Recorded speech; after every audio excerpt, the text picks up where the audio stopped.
Comme vous le savez, la sélection à l'entrée des écoles de commerce de tout premier plan est des plus drastiques.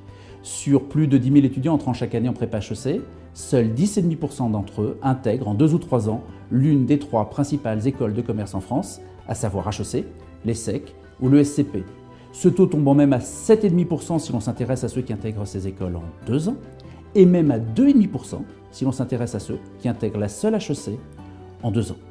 Pour faire simple, sur une classe moyenne de 40 étudiants en France, l'un d'entre eux intégrera HEC en 2 ans, un deuxième intégrera l'ESSEC en 2 ans, un troisième intégrera le SCP en 2 ans, et sur les 4 étudiants de cette classe qui cuberont, un seul d'entre eux parviendra à intégrer une parisienne en 3 ans. Et pourtant, les étudiants au sortir du baccalauréat qui rentrent en prépa font partie des plus brillants, puisque plus de la moitié d'entre eux ont une mention bien ou très bien au baccalauréat. Bien que la réussite à ces concours soit des plus ardus, l'entrée dans les écoles de commerce de tout premier plan est un objectif presque vital pour qui nourrit de grandes ambitions professionnelles.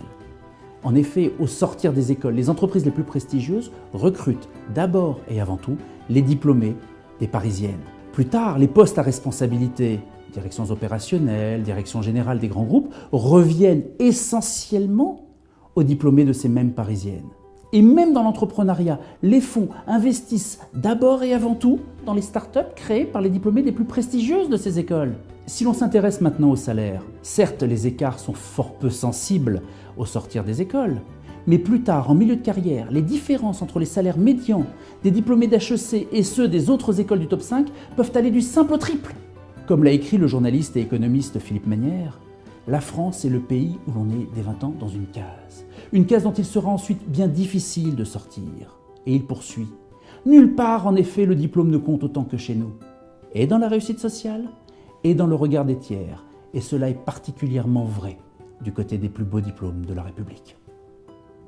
Mais alors comment se frayer une place dans ces écoles de commerce qui assurent, si l'on favorise grandement, la réussite professionnelle aux titulaires de leur diplôme? La réussite à ces concours repose en fait sur 5 piliers fondamentaux. Le premier est le brio intellectuel, c'est-à-dire le bagage avec lequel vous allez rentrer en prépa. Vos capacités de raisonnement logique, votre culture générale ou votre niveau en langue. Le deuxième, c'est la qualité de l'enseignement que vous allez recevoir en prépa, c'est-à-dire la capacité de vos enseignants à vous transmettre les exigences des concours. Mais ces 2 piliers ne sont rien à côté du troisième, essentiel, c'est-à-dire le travail. En effet, la somme de connaissances à posséder, la somme de méthodes à maîtriser pour réussir ces concours sont telles qu'il convient pour réussir de travailler beaucoup, si ce n'est énormément, pendant ces 2 ou 3 années de prépa. Mais hélas, sans méthode, le travail n'est rien.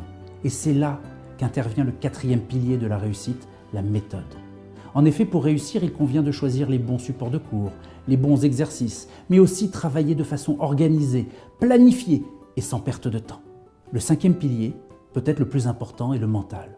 Vu la somme de connaissances à posséder, vu la somme de méthodes qu'il convient de maîtriser pour réussir, l'étudiant de prépa se doit d'être focalisé en permanence sur son objectif, ne cesser de le visualiser avec une véritable rage de vaincre pour pouvoir tenir au cours de ces années de prépa.